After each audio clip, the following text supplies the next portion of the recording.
대답할 것을 항상 준비하라. 네 번째입니다. 기독교 변증 시리즈 네 번째 시간을 여러분들과 나누는데, 오늘은 덴버 신학교의 조직 신학 교수로 재직 중인 정성욱 교수님이 티타임에 나누는 기독교 변증이라는 책을 저수로 하셨어요. 이 책으로 여러분들과 함께 나누는 시간을 갖도록 하겠습니다.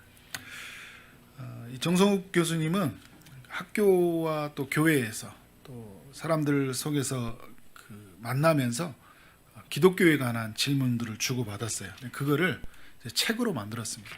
책을 읽으면 굉장히 쉬워요. 그리고 명쾌하고 또 기독교의 교리를 잘 소리가 울리는 것 같아요. 조금. 기독교의 교리를 잘 설명해 주는 그런 책이라고 할 수 있습니다. 이 책에 보면 성경에 관한 질문들, 그리고 선악과에 관한 질문, 그리고 하나님의 존재에 관한 질문은 여러 이야기들을 나누고 있는데, 여러분들이 이 책을 통해서 직접 사보거나 하면 좀 정리를 잘 할 수 있을 것 같아요.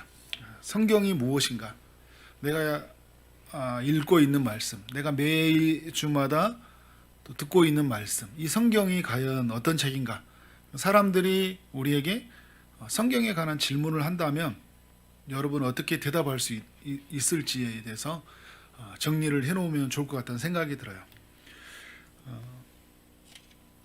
1번에 보면 성경과 다른 종교의 경전은 어떻게 다른가, 이렇게 질문을 던져놨는데요.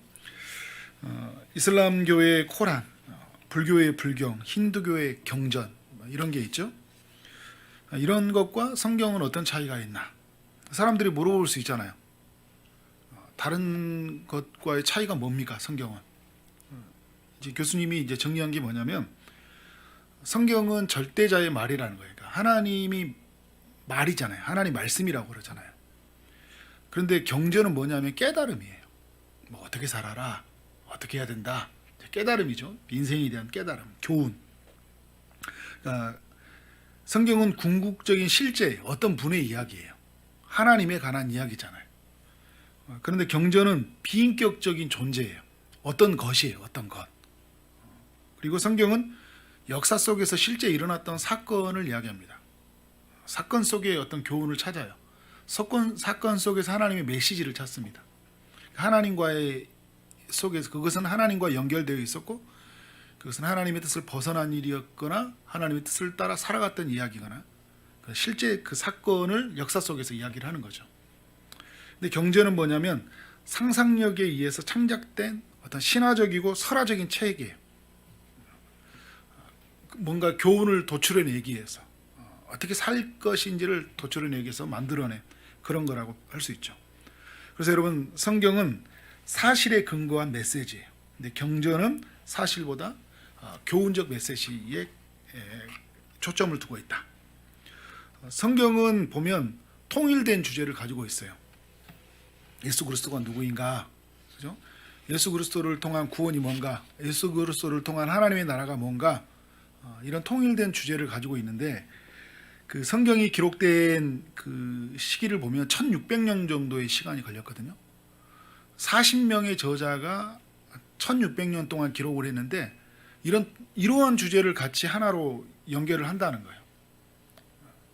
그러니까 하나님의 나라, 에덴 동산을 통해서 하나님의 나라가 이루어졌죠.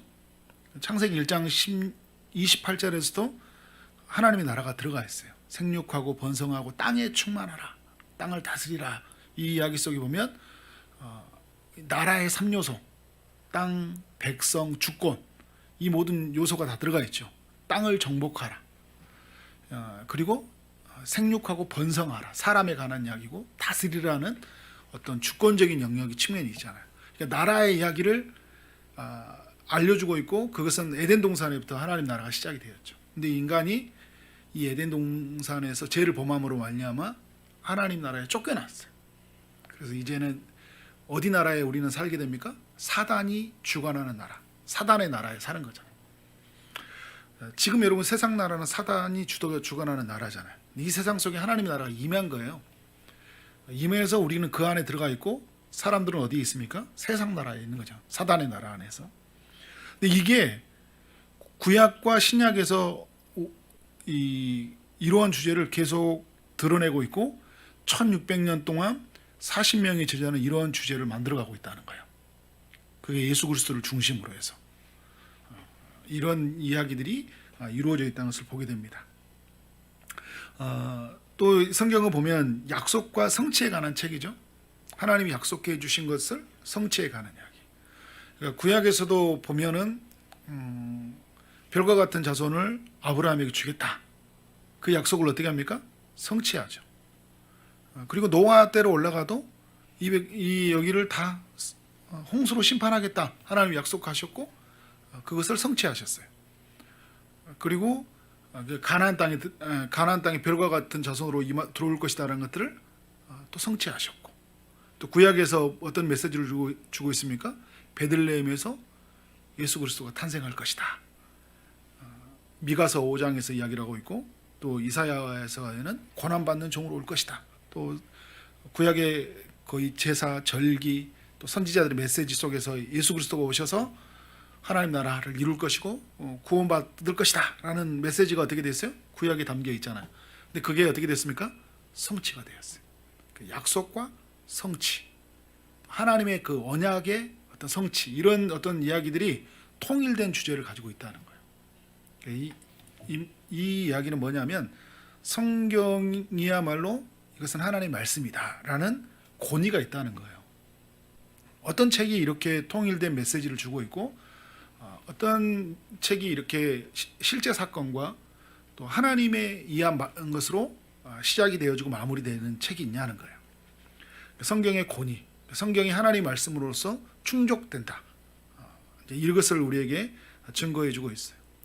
성경은 스스로가 증거를 하고 또 성경의 그 약속의 모든 것들이 성취됨으로써 증거해주고 있어요. 그러니까 우리가 이제 이런 부분에 대해서 확신을 가져야 돼요.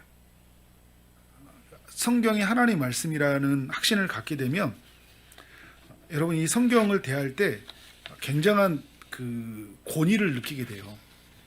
우리가 왜 신앙생활에 힘이 없냐면, 그러니까 우리는 어떤 종교적인 그 어렸을 때 배경, 그러니까 하나님 말씀하면, 그러니까 이런 생각들이 무의식 중에 이제 들어온 것들은 참 감사한 일이지만 성경에 대한 어떤 절대적인 권위 앞에 경배를 하고 성경에 붙들려고 하는 부분에서 상당히 약한 부분이 있어요.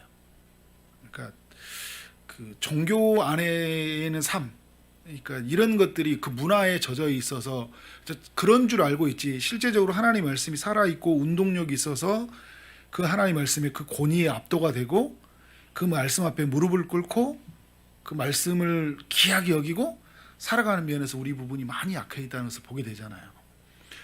그런 면에서 우리는 성경에 대한 이 권위가 얼마만큼 우리에게 영광스러운 것인지, 또 역사적 사실성과 또 우리의 그 사실을 경험하면서 성경을 알아가야 되고 성경으로 살아가야 되고 성경으로 이끌려 가야 된다라는 거예요. 그래서 내년에 우리 교회 이제 표어도 성경을 배워가고 성경대로 살아가자. 이게 표예요. 그러니까 이게 이제 단순히 뭐 지식으로만 알아가는 것이 아니라 하나님 말씀에 압도가 되어서 이끌려서 말씀이 우리의 삶 가운데 삶을 비춰줌으로 말미암아 우리의 내면의 큰 기쁨, 또 우리의 삶에 하나님의 살아계심이 이제 드러나야 된다는 거죠. 그런 역사가 우리 모두에게 있기를 원합니다.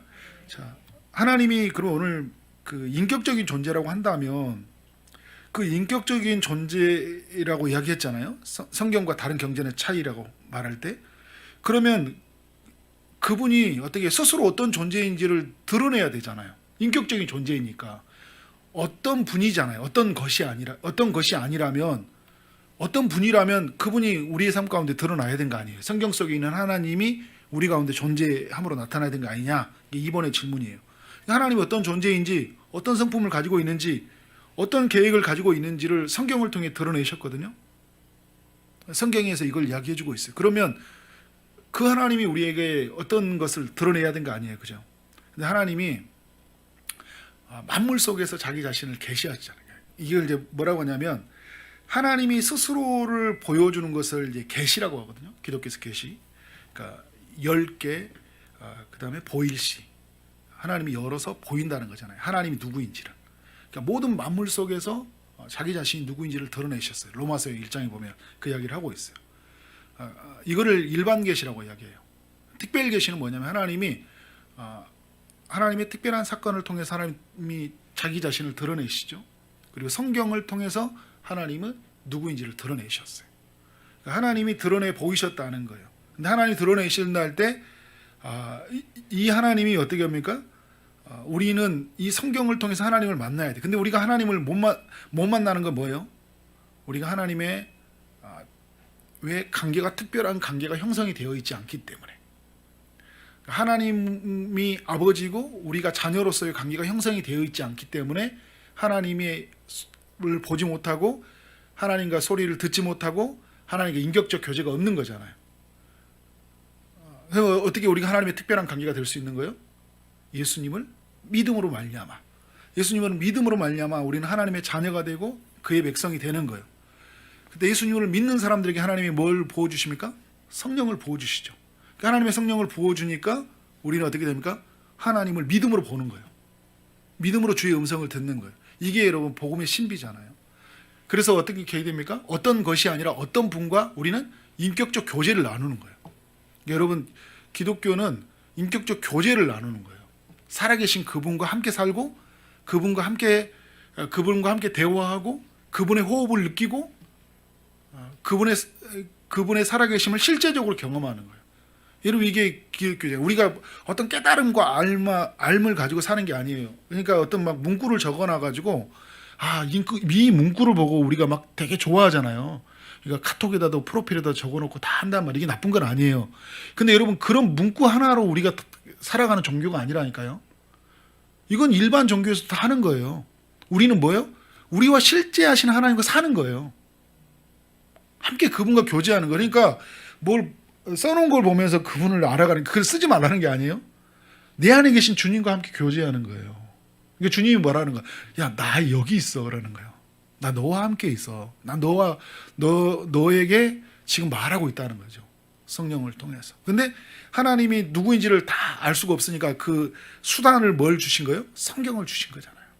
그래서 성경을 통해 하나님 누구인지 어떤 일을 행하셨는지 어떤 성품을 가시는지 하면서 그 하나님과의 인격적 교제를 누리는 거예요. 자, 3번에 보면 이제 성경에 관한 질문을 해보는 거예요. 사람의 언어로 기록된 것이지 어떻게 하나님 말씀이라고 할 수 있냐는 거예요. 그러니까 성경책을 보면서 여러분 이 글씨들을 이렇게 다 보면 하나님이 어떻게 기록했나 이렇게 생각할 수 있어요. 그죠? 언어들을 보면 40명의 저자가 썼다 건데 다 다르거든요. 그러니까 통일된 주제를 가지고 있지만 그 언어를 쓰는 표현과 그 은유, 비유 이런 것들이 좀 약간은 좀 다른 특성이 있어요. 사람들이 쓴 거 아닌가?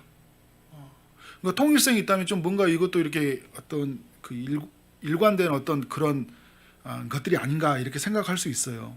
근데 여러분 이거를 이제 하나님 맞추어 주심인데 뭐냐면 인간을 구원할 때 하나님이 인간이 되어서 오셨잖아요.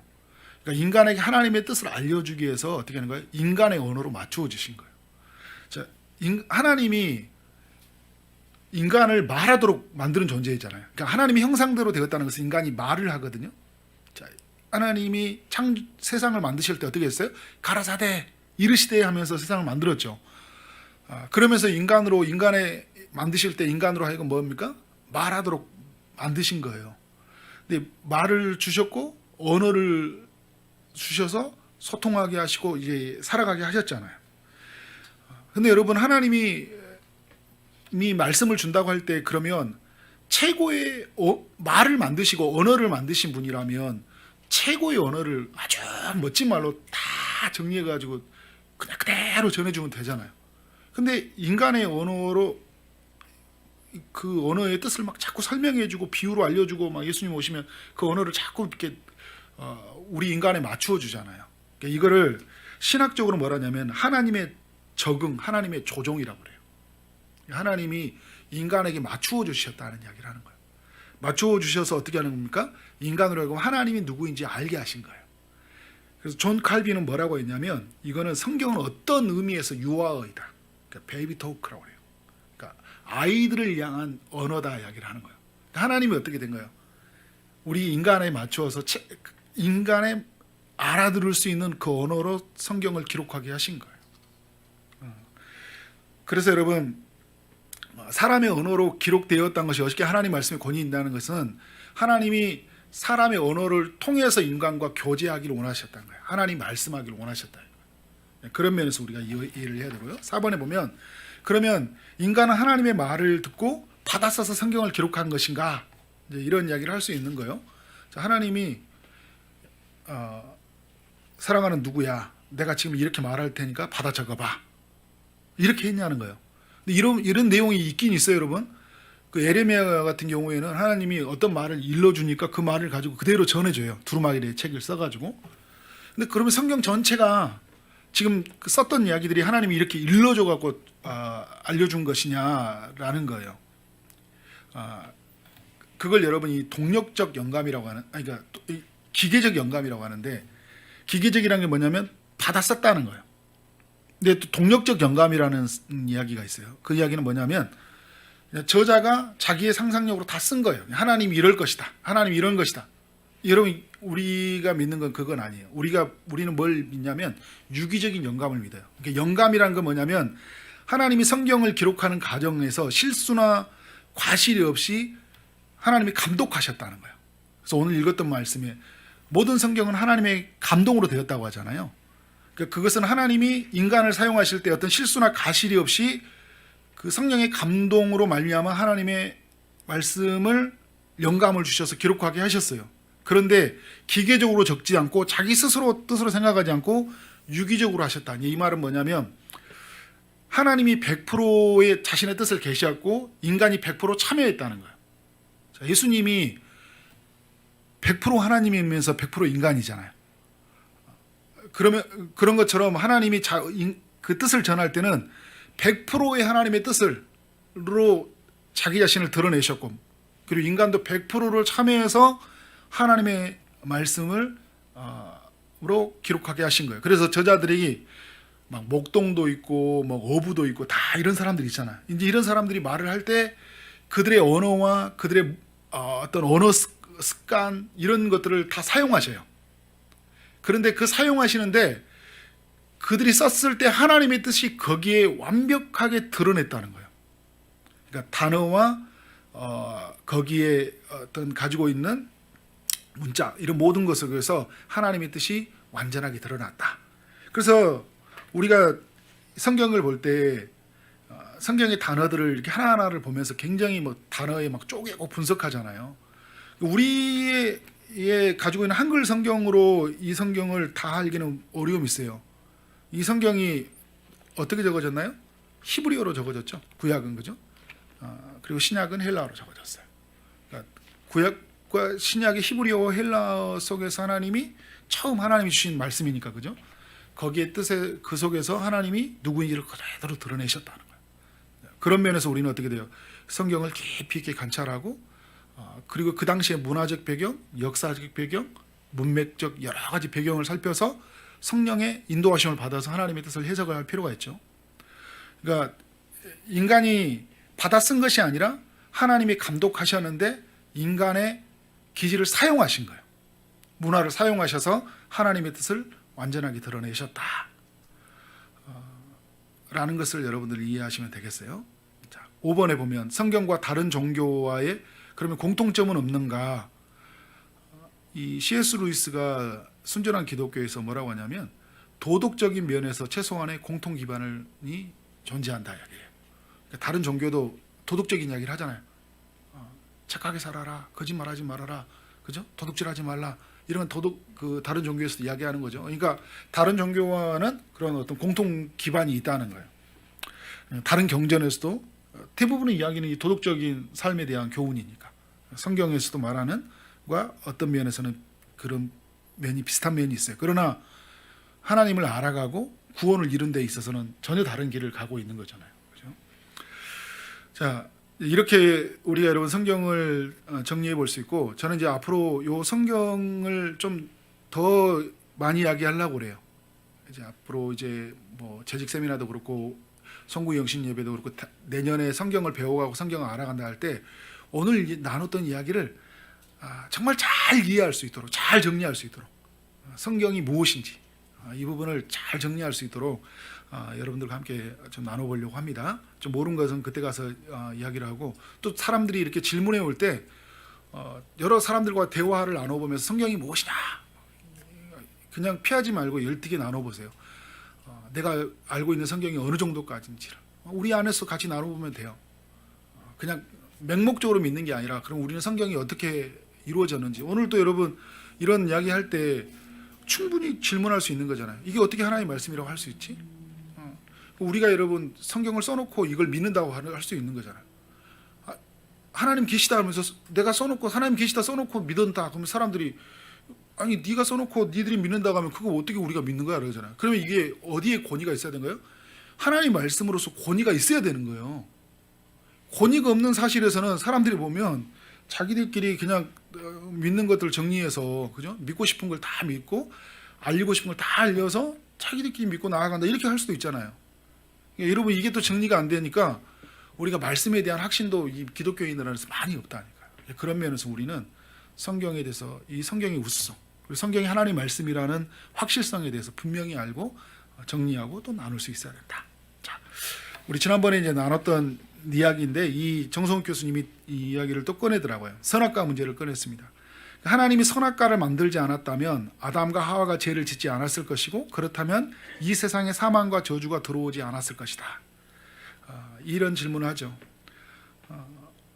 여러분 그러면 뭐 죄와 사망 이런 저주가 없었다면 인간을 구원할 필요가 없었고, 또 인간이 구원하기 위해서 예수님이 십자가에 죽을 필요도 없었잖아요. 이런 이야기가 스토리를 안 만들어줘도 됐는데 왜 굳이 선악과를 만들어가지고 하나님의 아들이 와야 되고 하나님의 아들이 죽어야 됐나? 얼마든지 사람들이 질문할 수 있어요. 그래서 모든 문제의 근원은 하나님이 선악과를 만들었고 그것을 따먹지 말라고 하는 순간부터 문제가 시작됐다. 그러니까 모든 원인을 어디다 둬버리는 거예요? 하나님께 두는 사람들이 있다니까요. 하나님이 그걸 만들지 않았다면 그 일이 생기지 않았었잖아요. 여러분 우리도 그렇잖아요. 어떤 일이 있었을 때 하나님이 그것을 보내지 않았다면, 누구를 만나지 않았다면 나한테 그런 일이 일어나지 않았을 것이다 이렇게 할 수 있잖아요. 내가 어떤 일을 시켰어. 근데 이게 하나님의 뜻인 줄 알고 했어요. 근데 했는데 이상하게 돼버렸어. 막 크게 다치고 막 죽는 일이 일어나는 거예요. 그러면 이건 원인이 뭐예요? 하나님이 일을 시켰으니까 하나님이 악을 만드신 분인가? 이렇게 생각할 수 있다니까요. 얼마든지 믿음이 없는 사람들에게는 이렇게 생각할 수 있다라는 거예요. 근데 여러분 이 선악과를 생각할 때는 항상 어떤 생각이냐면 하나님의 은혜를 생각해야 돼요. 그리고 또 하나는 하나님이 하나님 되신다. 하나님이 은혜라는 건 뭐냐면 제가 지난번에도 이야기했던 것처럼 하나님이 인간에게 자유의지를 주셨죠. 자유롭게 생각하고 판단하고 결정하도록 주셨다는 거예요. 이게 하나님의 은혜라는 거잖아요. 기계적으로 만들지 않았다는 거예요. 그러니까 자유의지를 가지고 자발적으로 순종해서 하나님께 나아가도록 만든 거예요. 그것을 만들도록 허락한 게 뭐냐면 선악과인 거예요. 선악과를 통해서 하나님이 하나님을 어떻게 섬겨야 되는지, 자기의 의지를 따라 하는 것이 어떤 것인지를 드러내는 거예요. 여기에 하나님의 은혜와 하나님의 간대함이 들어가 있어요.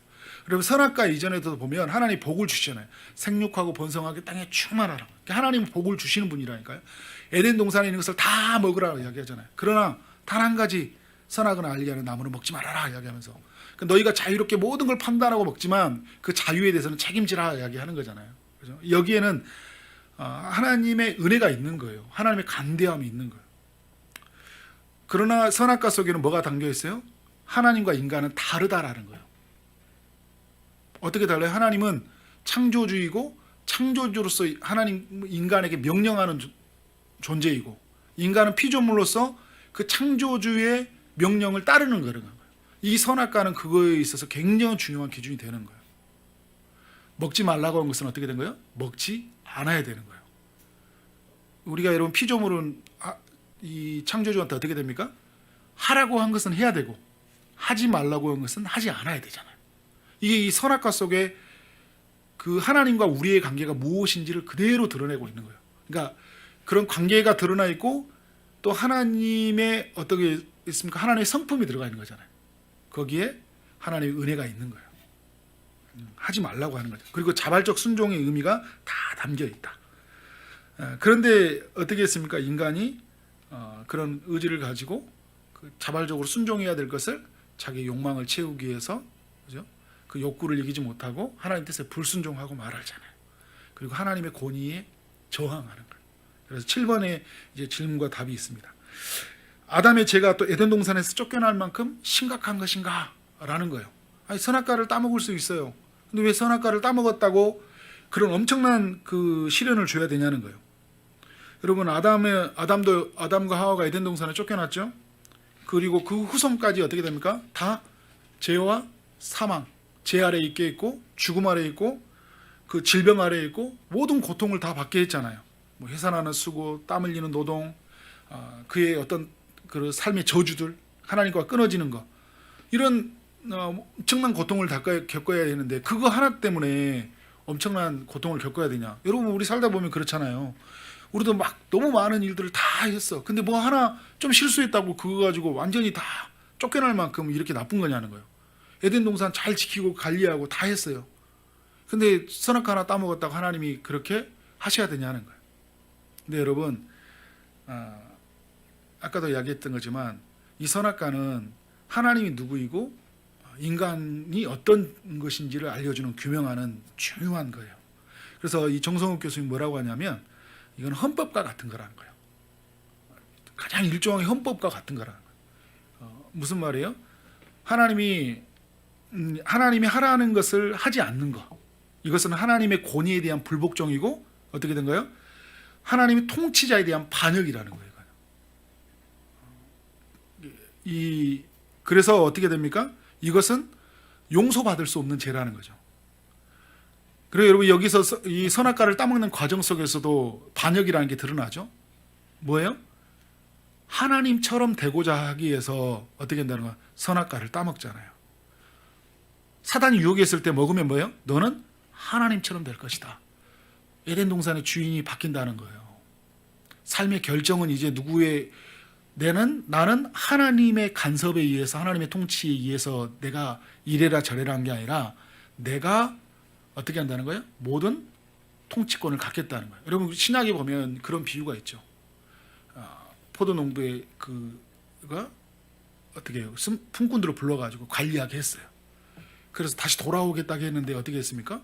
다 자기 걸 갖고 거기에 있는 사람들 보내니까 다 죽이고 그 아들마저 다 죽여버리잖아요. 왜요? 그게 뭐예요? 이게 갈리아라기는 누구 것이 된 거예요? 내 것이 되잖아요.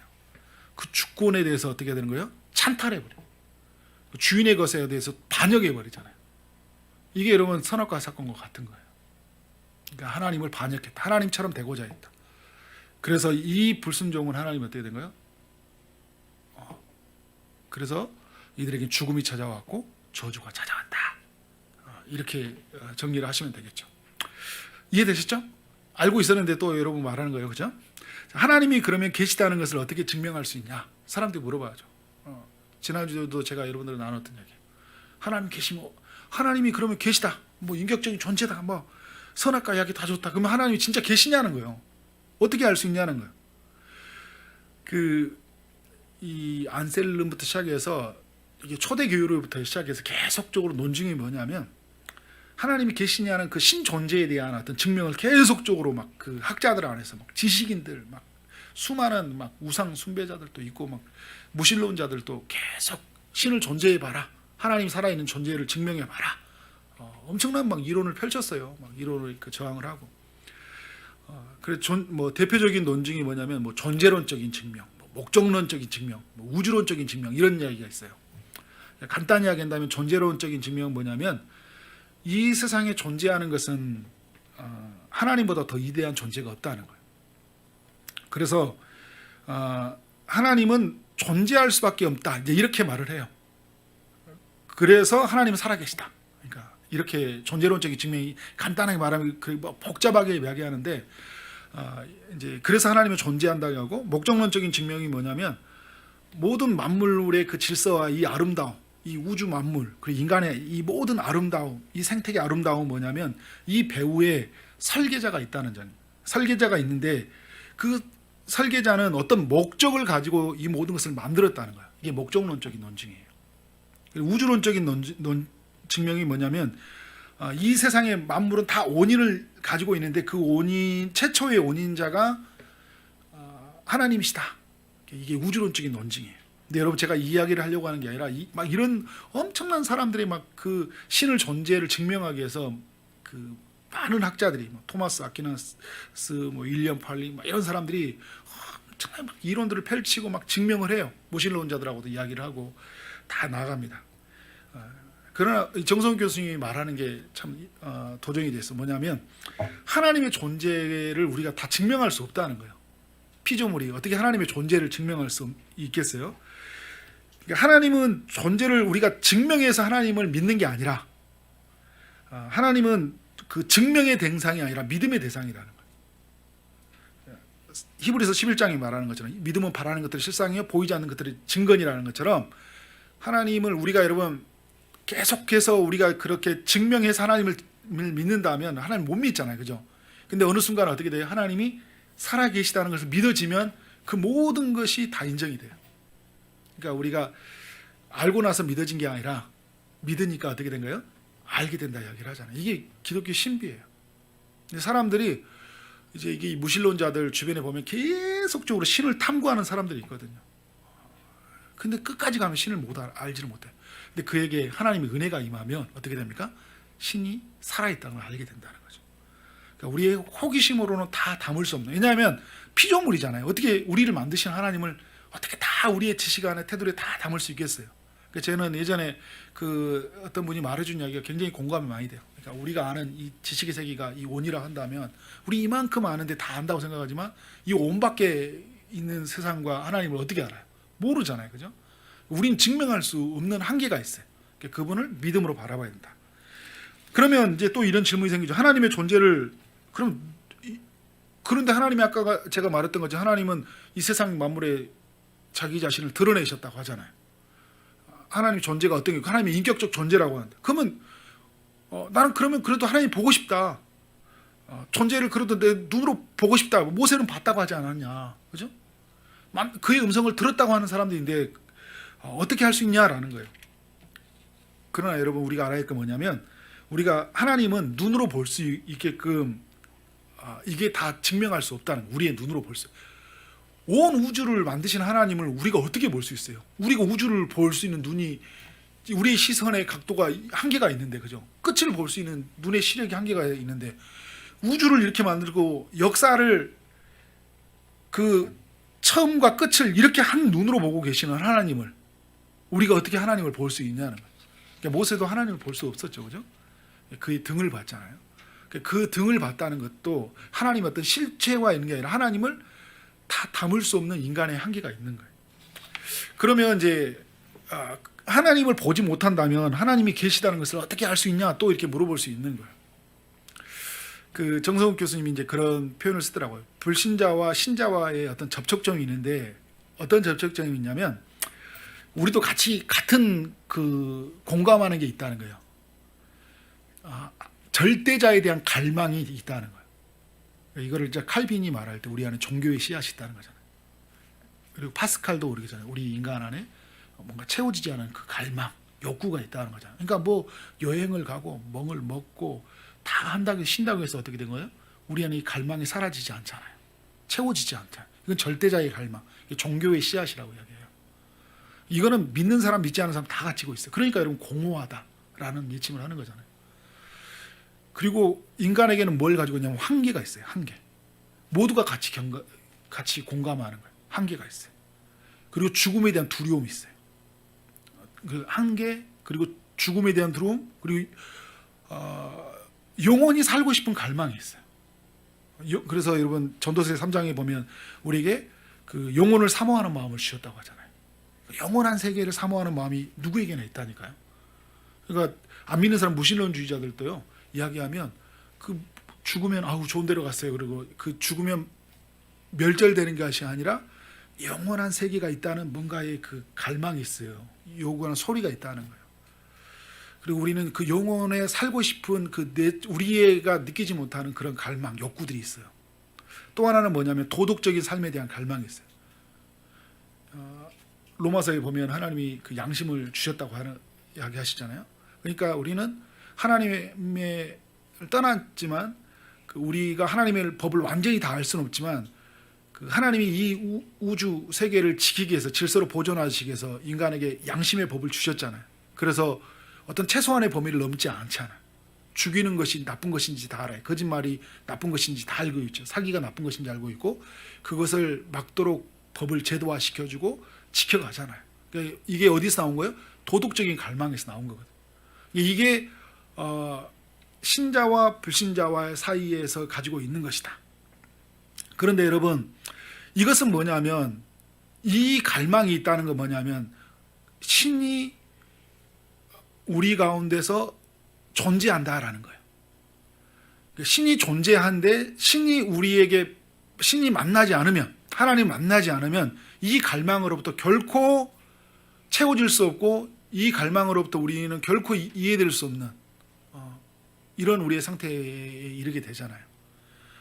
그런 면에서 우리 모두는 어떻게 되냐면 하나님은 살아계시다라는 것으로 우리가 나아갈 수 있는 거예요. 자, 그러면 11번이에요. 하나님에 대한 갈망은 있지만 하나님을 믿지 못하는 사람들에게 무엇을 말해줘야 되는가? 도덕성이 우리 가지고 있는 그 인간의 그 양심이 하나님으로부터 주어졌다는 것. 결국 이 우주를, 만물을 질서를 있게 보존하기 위해서 하나님이 인간에게 양심을 주셨다는 것. 이 마음이 인간에게 심어져 있다는 것, 하나님으로부터 심어져 있다는 것을 알려줘야 되겠죠.